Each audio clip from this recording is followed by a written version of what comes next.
So, welcome everybody. We're very excited to be in here in conversation about The Chinese Lady, Lloyd Suh's play, which is being produced in conjunction with Mayi Theater at the Public Theater in New York. I am Josephine Lee. I'm a professor of English and Asian American Studies at the University of Minnesota, Twin Cities. I'm here with Nancy Davis, who is the author of a recent book from Oxford University Press, The Chinese Lady, Afong Moy in Early America. I'm so delighted to be here, Nancy, talking with you about the play and the book. I have known about Afong Moy for quite a long time through my own research, but I wanted to kind of talk a little bit about or ask you a few questions about your book. The Chinese Lady is a kind of an interesting figure, a figure that we do not know a lot about. And when I first learned about her, it was maybe a few lines in a history book somewhere, right? I do research on early Asian American performance, and I was very struck by this person who came to the US sort of early in the 19th century, way before the mass migration of Chinese immigrants later in the century. So a singular figure, but there was not a lot about her. And so I have my copy of the book here, which has the picture that a lot of us know of her sort of standing there, an advertisement, a little excerpt of an advertisement. I wonder if you could talk a little bit about, how you managed to take a person, again, with only a few lines, and none of them from her own writing or her own expression, and write a book about her life. Well, thank you so much, Josephine, for being with us today. This is a really special opportunity for me to chat with you about the book and about your work too. You're very right. There was very, very little about Afong Moy, um, except in the newspapers. And of course, that's where I found her, of course, in others' writings, but about Afong Moy. But I found it fascinating to trace her experience in New York, firstly, as a young teen coming to New York in 1834, unwillingly brought by merchants, American merchants, who brought her to America to sell inexpensive Chinese goods. I was looking at the time at these Chinese goods that were being distributed across America.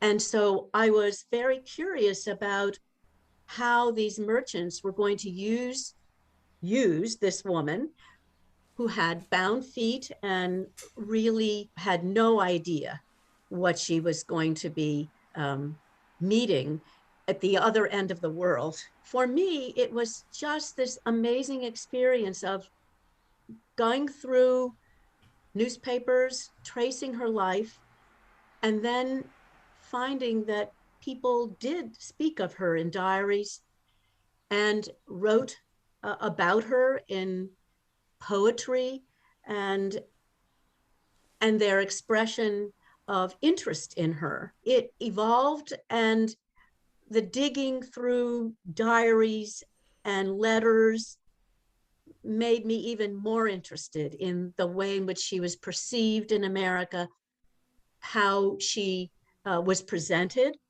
as an exotic on stage.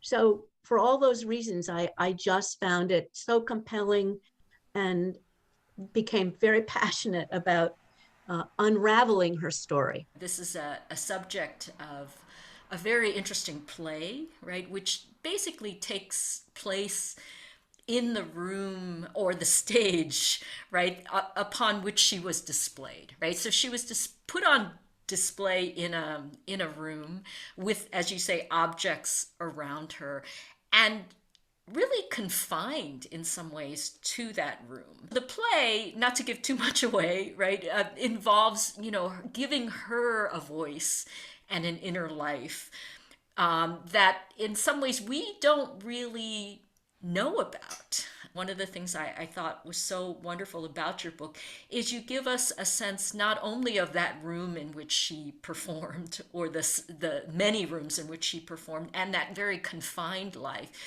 but the sort of larger world in which she inhabited, particularly the larger symbolic space that she had in terms of um, how she represented or came to represent China for so many people.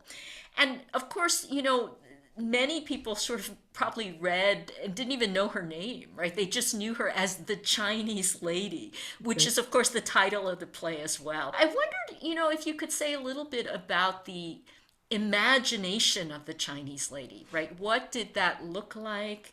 What were the associations? What were people expecting when they came to see her on display? And maybe that has bearing on what people expect when they come to see this play as well. I think that a lot of Americans at the time only knew the Chinese from things they had seen on plates or, images in textiles. They really had no idea um, beyond that of what a Chinese woman would look like. They knew that she was exotic because they knew through the advertising that she had bound feet. Otherwise, all their imagery was from what they would see on an object. It's interesting to me the way the managers uh, crafted her image, certainly to hew to the way people thought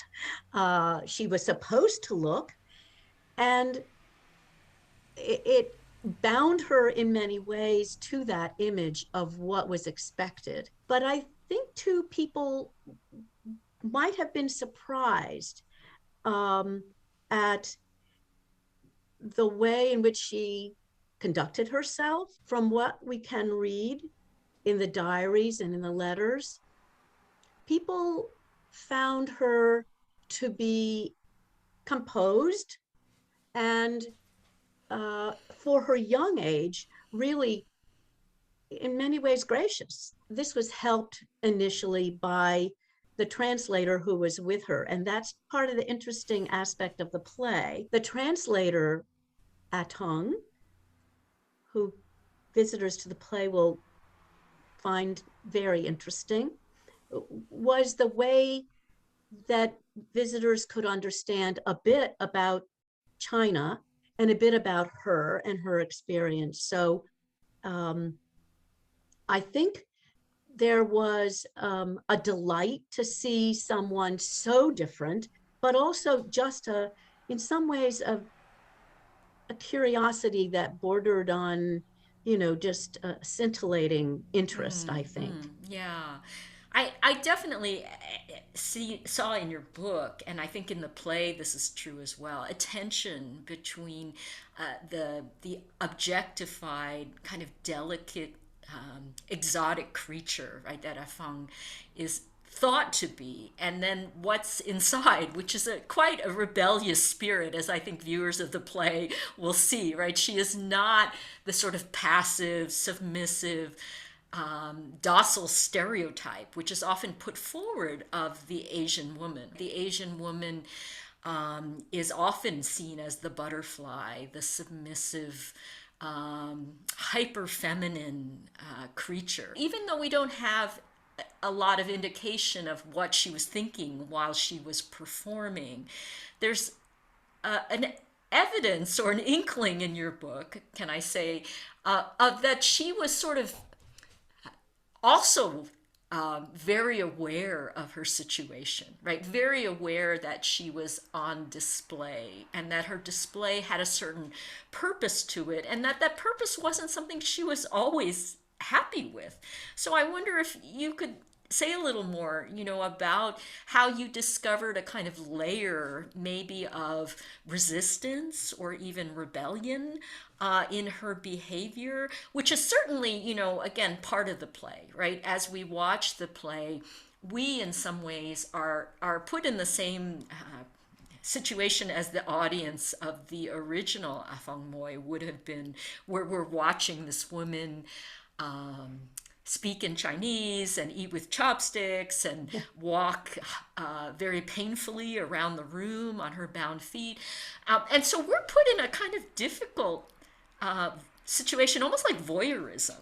So That's I right. think it's a relief to sort of see her talk back in a way. And I wondered how that played out in your own research.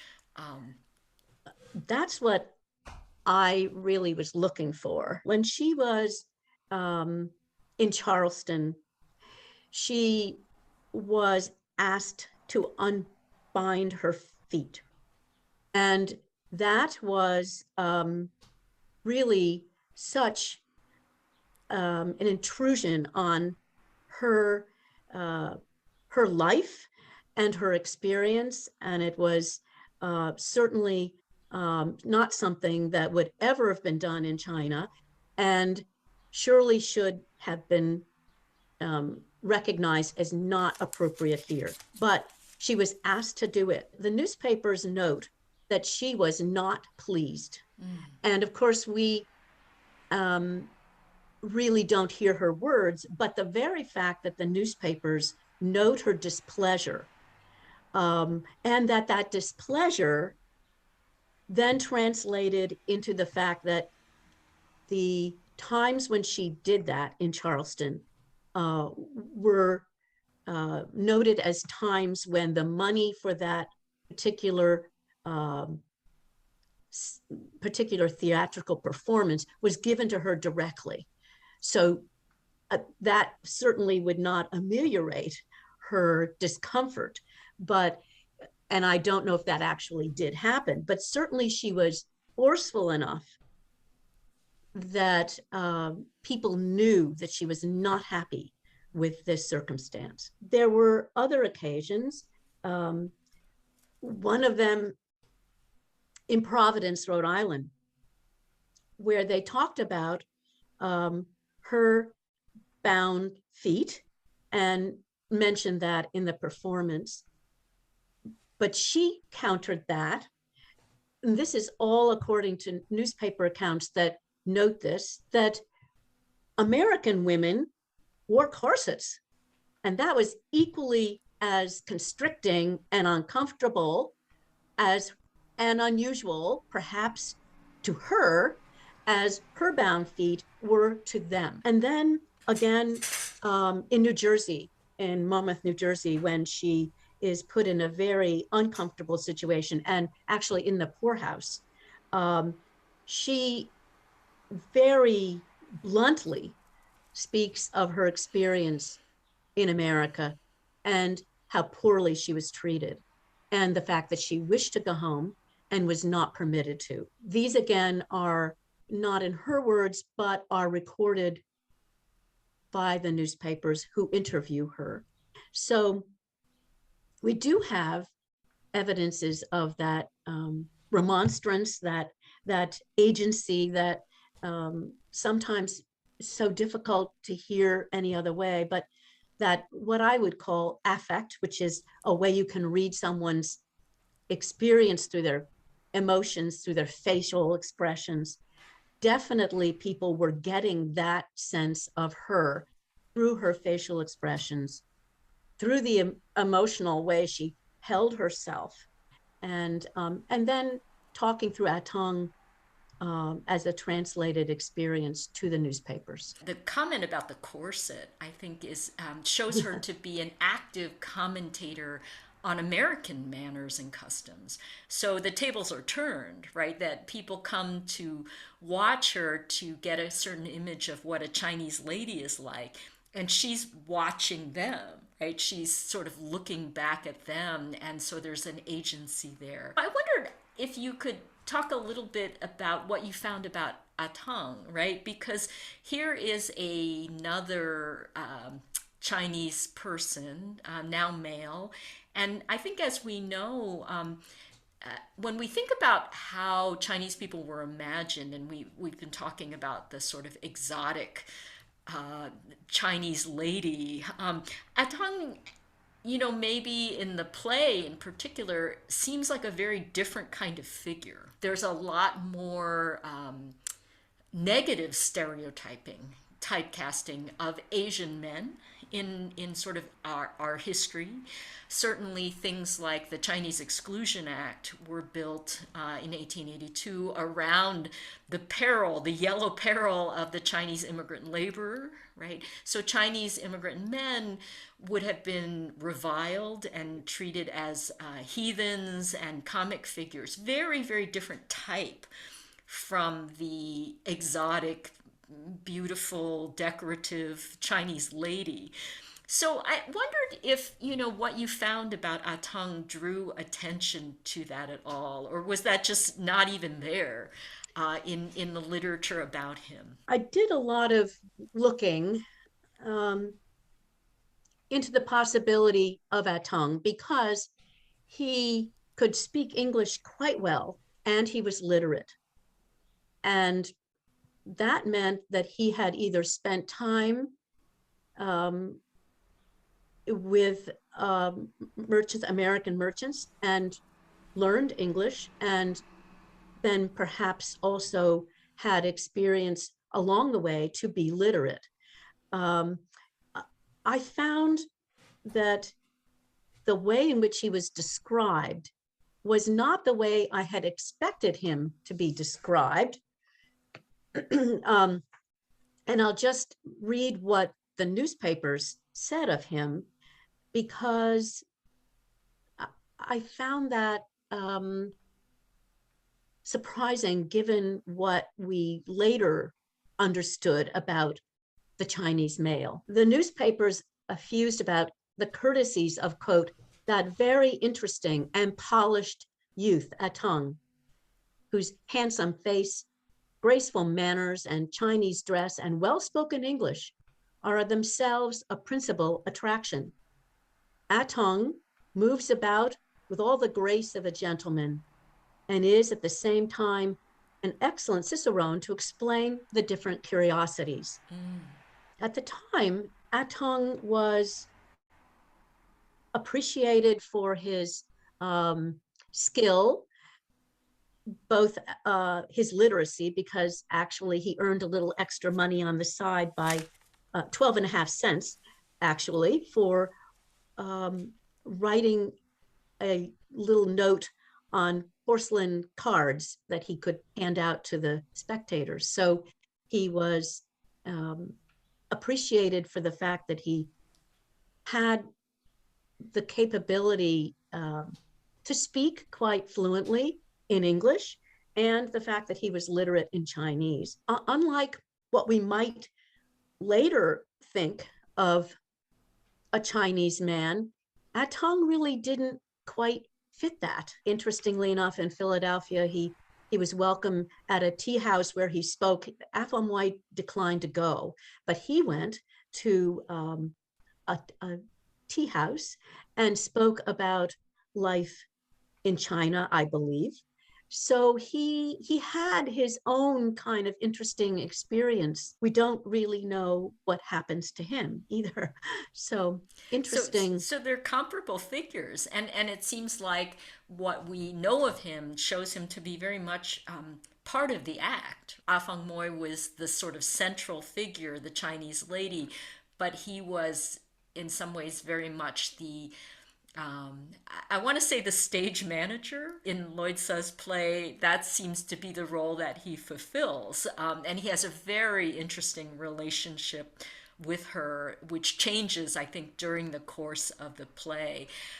But it's fascinating, again, that comparison between this educated or literate and you describe handsome man really does not fit the caricatures that developed of Chinese men much later in the century. In some ways, both of them, I think, represent a certain kind of older type of what China looked like to, I would say, Europe as well as the American sensibility.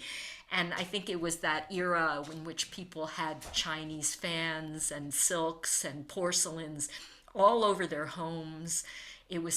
China was seen as a source of beautiful, delicate objects and quaint stories, and that era of chinoiserie, right? Rather than the later stereotypes of the yellow peril and the heathen Chinese that come about, I think, in the second half of the 19th century. What's interesting about Lloyd Suh's play, I think, is it comes from a very present moment in which both stereotypes are very much with us. And I was thinking about this particular production coming to us, by Mai and at the Public Theater, particularly in a moment, a very unfortunate moment, in which anti-Asian violence is on the increase. And people are feeling, I think, very much vulnerable.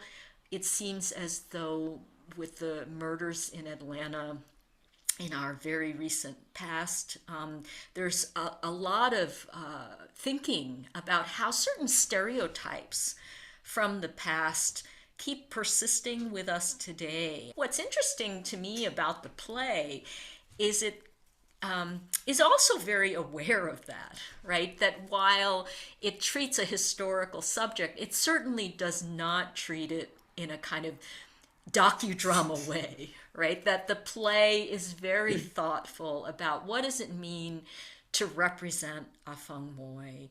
What does it mean to stage her in the present as the object of a audience's gaze and at the mercy of the gaze?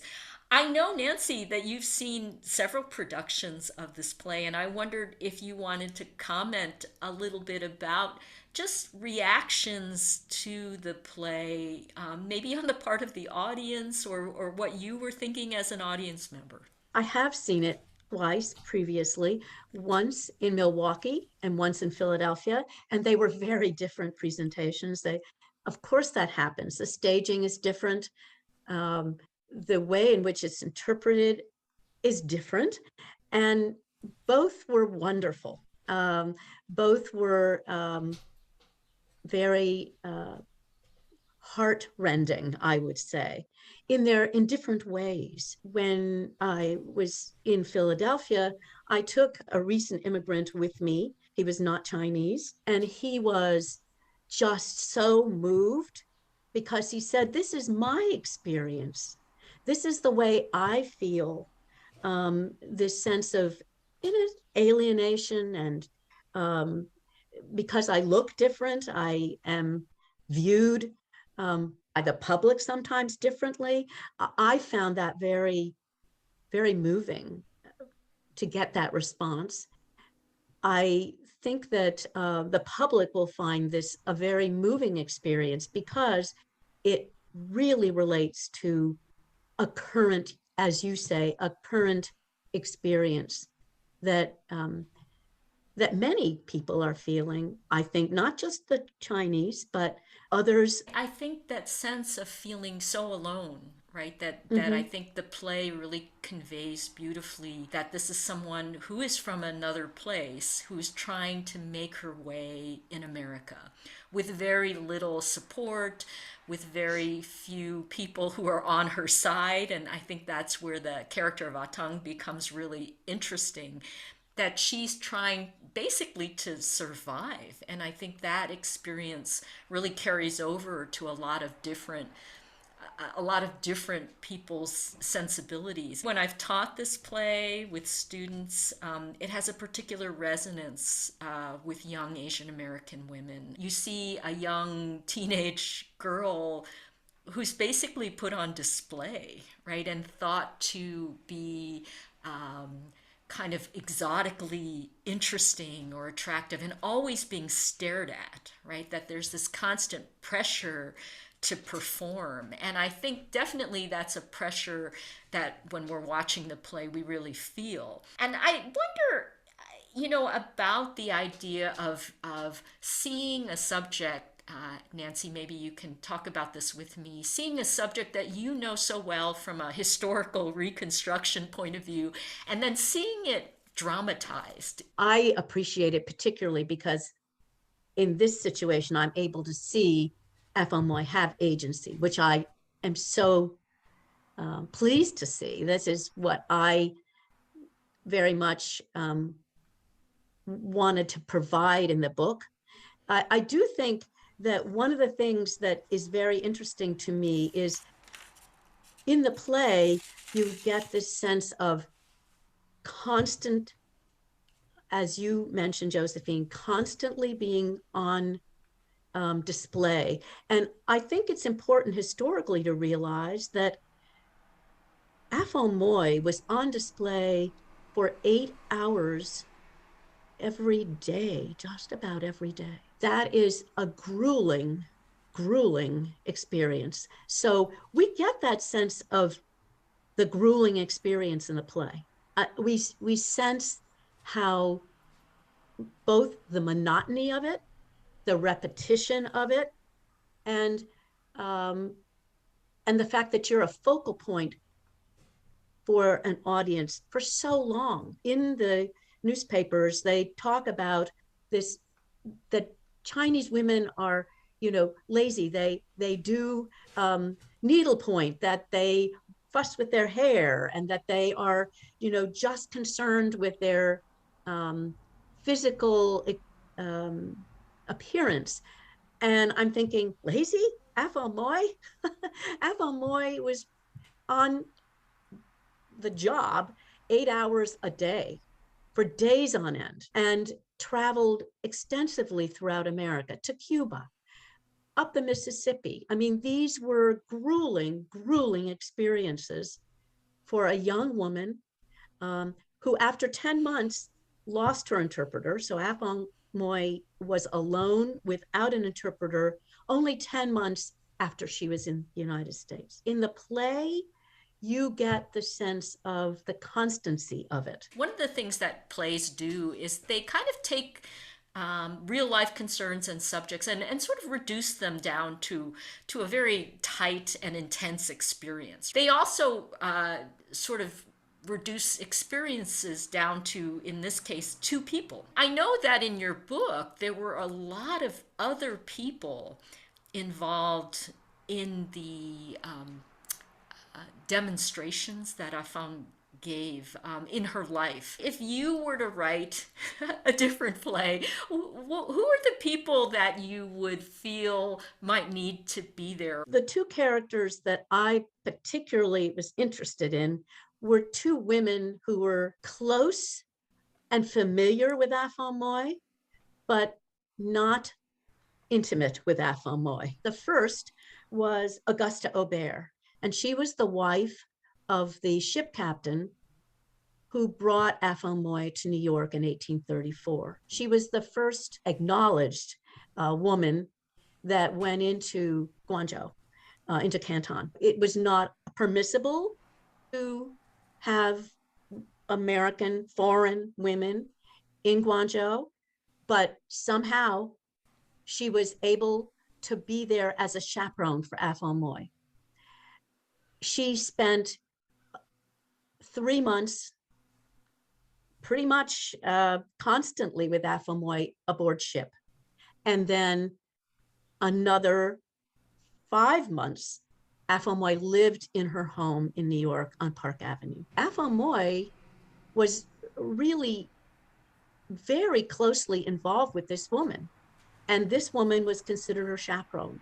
And yet we have no words from her, from Mrs. Aubert, about Afong Moy. The other woman, who was equally as physically close to Afong Moy and was again considered her chaperone because Afong Moy needed to have a woman to accompany her, so that this was all according to Hoyle, to the public, was Catherine Hannington. And Catherine was the manager's wife. She traveled with Afong Moy and her husband all throughout her experience in Cuba, in the South, up the Mississippi River, throughout the Northeast, a year and a half probably, on steamboats, on sailboats, and caring for her, we hope, in some form.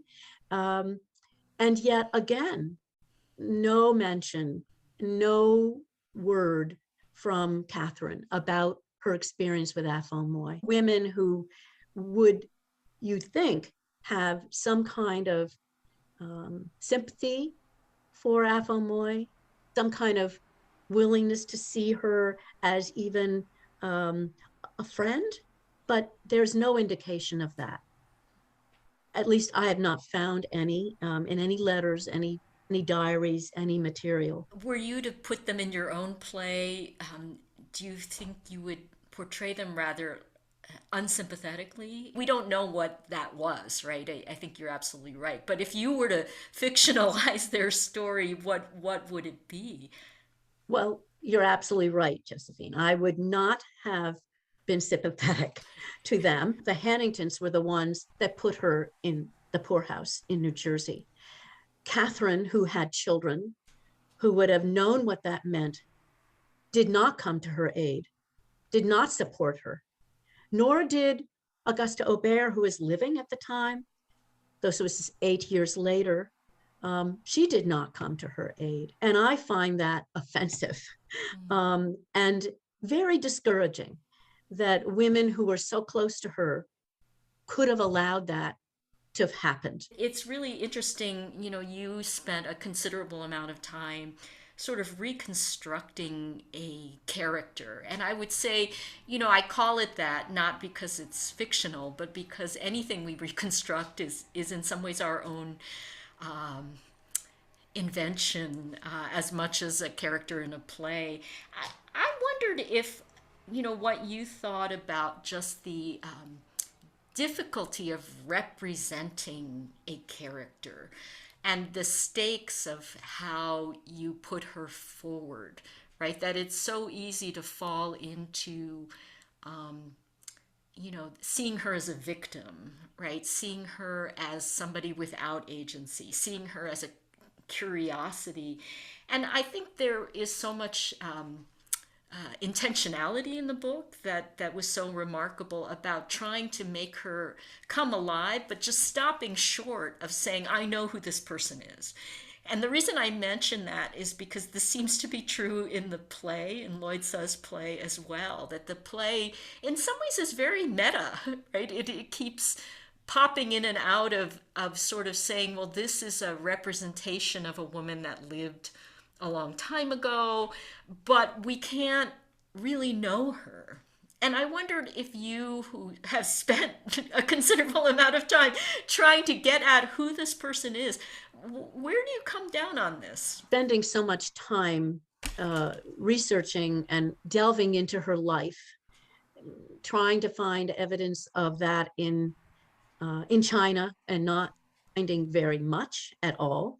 No record of her leave taking in China, which I had hoped to find but did not. You have to be dispassionate in the sense that you have to put forward what you know, put forward that information in the most honest way you can. And yet you're very passionate about this person who you've gotten to know so well. It was a young woman who was the same age as Afong Moy in Baltimore, who spoke about Afong Moy so thoughtfully, because at the time when Afong Moy was in Baltimore, there was a balloon ascension.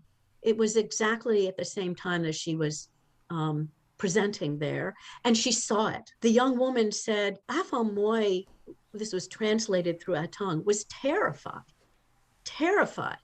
about this balloon ascension, because I think she probably thought, gosh, they could put me in that balloon and, they would just as soon do that as what they did on the ship. Later in New York, Afong Moy was on stage, and this woman, Mrs. Pryor, went up onto the stage and was proselytizing her and telling her she was not going to go to heaven if she was not willing to become a Christian. And Afong Moy, according to the diary accounts of the woman who was with Mrs. Pryor, broke into tears on stage, just humiliated and distraught by that kind of onslaught. These occasions really give me, great sympathy for this person. And yet, of course, as an historian, you you want to maintain that distance. You have to, in order to to present accuracy in your work. And yet I was so amazed at a young woman who could go through these travels without speaking English, with bound feet, young, and a woman. This is immense courage and such grit. And It's just amazing. with strangers, right? With strangers. Strangers, and with limited English skills, and with limited knowledge of what this geography was, or if anyone had any, less than scrupulous designs on her person. I mean, it must have been incredible. I think maybe just for a little bit we could talk about the play, and what moments stood out. I think in some ways there are such a range of scenes in the play, which again depart from history. But maybe we'll start with if any moments in the play seem particularly historically accurate. One of the episodes in the play, which I really enjoyed and found both humorous but also very sad, was the experience that Afong Moy had meeting President Andrew Jackson. That episode in the play was so cleverly and adroitly presented, I thought, because it speaks to what Afong Moy would have perhaps hoped to receive from this experience, and what we find she doesn't achieve. What is said in the papers at the end of their meeting, Andrew Jackson says, "Now, I hope you go home to China and you tell women they should not have bound feet." I'm thinking, is it possible that Andrew Jackson doesn't know what her constraints are? She has she cannot serve as an emissary to China, and she's not. And B, she is being held, in a sense, captive here in America. One of the things I thought was really interesting in the play is how it openly sort of thinks about Afong's perception of herself as a kind of cultural ambassador. And I think you mentioned that when you were doing research on the figure of Atong, that was part of his role, right? To write things for people, to explain how things might have been done for China. There's mention of what you said about the corset comment, where there's some kind of educational aspect, I guess. I wondered if you found any of that when you were looking at the record. How was it presented as an educational experience? There is one particular place where I think it happens, and that's in Boston. The newspapers were promoting, or the manager was promoting through the newspapers, I should say, special performances for school students. Supposedly, according to the account in the newspaper, these were free. And it was an opportunity for students to view Afong Moy, understand her life in China. I found it really interesting that Bostonians, who had a really excellent educational system, would have, benefited from her and perhaps Atong's discussion about China. So it's the place where I see really what the play talked about, which was being that missionary, that emissary. And this is one place where I do see that happening. They do talk about, the students will see her in her Chinese outfits and her bound feet, but they also mention, the language. And so I think there's a place there where that did happen, and was in actual fact a learning experience. for American kids. I think the play treats it again as not just a one-way street, right? Not just a kind of oppression of Afong by the white gaze. In fact, she sort of spins it differently. I think the other thing it does is it gives these moments where the characters can express their inner life in sometimes really fantastical ways.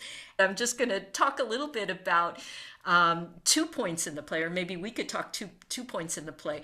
One is this moment in which, for lack of a better word, Atang goes off the rails. This play, in so many ways, reminded me of Samuel Beckett's well-known play Waiting for Godot, right? And there's a moment in which a character in that play who has been a slave, basically not been allowed to speak, is literally has a rope around his neck and is sort of carrying all the baggage. And then they tell him to think, and he just sort of explodes into this incredible monologue, which is really just out there, right? It's sort of hard to follow. It's sort of you don't really know what to make of it, other than a kind of surprising, dramatic moment. And so I wondered if you had any comments on the sort of monologue by Atang, which is so interesting. And I don't want to give too much of it away, but any thoughts on that? I thought it was amazing. I wasn't, the first time I saw the play, it caught me by surprise because he is so by the books. And then, yes, he goes off the rails. The tension of caring for her, but not being able to do anything for her.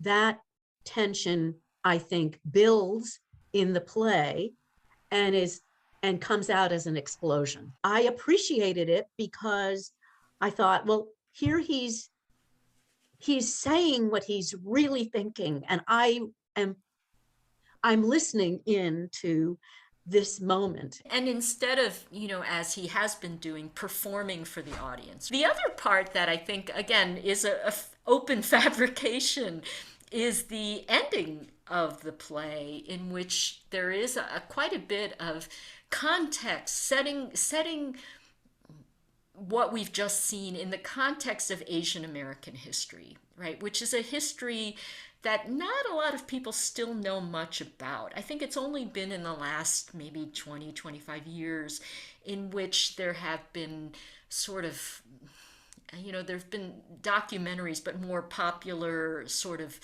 books, novels, films even, that address references to things like the exclusion laws, which again, for so many years kept anyone of Asian descent, first starting with the Chinese, anyone of Asian descent from entering the country or getting naturalized, right? So it was this whole-scale barring of Asian people that led to a kind of way in which actual Asians were not that common, but their stereotypes were everywhere, right? So you had this simultaneous incredible visibility of these Oriental types juxtaposed with very few people that could be even stand up to that image. So then I think definitely, the play references a very painful history, right? A history of violence, exclusion, and it makes the character of Afong in particular very aware of this. So it's a sort of a moment from the present in which it's clearly the present imposed on the past. And I wondered, as a historian, what you think of that, right? Because we might, regular audiences who don't know the history might get a little confused, right? All of a sudden, she's talking about the Chinese Exclusion Act, which is 1882, but this is supposed to be the 1830s, right? Or a little bit later, several decades later, and there's this huge jump. So obviously not historically accurate. The timeline sort of really moves forward. And so I wondered what you thought about this bending of history and this attempt to make her history, connect her history to the larger sweep of Chinese American and Asian American history. Yeah. Well, I always appreciate something you said, in your book, which I loved, the performing Asian American, and you said, you know, um, plays engage in new poetics, and for me, and plays are not a mirror of life, real life, or historical events. They are something very different. And so I appreciate the play from that perspective of new poetics. In a sense, though, it does give that breadth of her, of what began with Afong Moy and continued in the expression of the way in which the Chinese people were treated. So I was perfectly fine with that. Certainly, one of the issues for me is that sense of incompleteness in the book. Um, After 1851, what happens? Afong Moy is presenting in Ohio, in Cleveland in 1851. She's seeing a celebration of the Cleveland, Columbus, Ohio, and Cincinnati Railroad. She's there to celebrate that and to perform for that event. But then what happens? Gone. And supplanted by another exotic that Barnum brings in. So frustratingly gone. In some ways, the play provides that sense of meaning for her, of seeing the full expression of what's going to happen. And um, I, I guess that to me was the poetic aspect of plays. I so love what you said about the play at the end. In some ways, opens the door, right? It doesn't close a door. There's not the sense of traditional closure. Maybe like our conversation today, which I hope goes on and on. Nancy, I have so enjoyed speaking with you today. I'll just wrap up by thanking everyone who's watching us and saying that we also want to thank Mayi Theater, of course, and the Public Theater. We hope that everyone will see the production. We'll see you all at the theater. Thank you.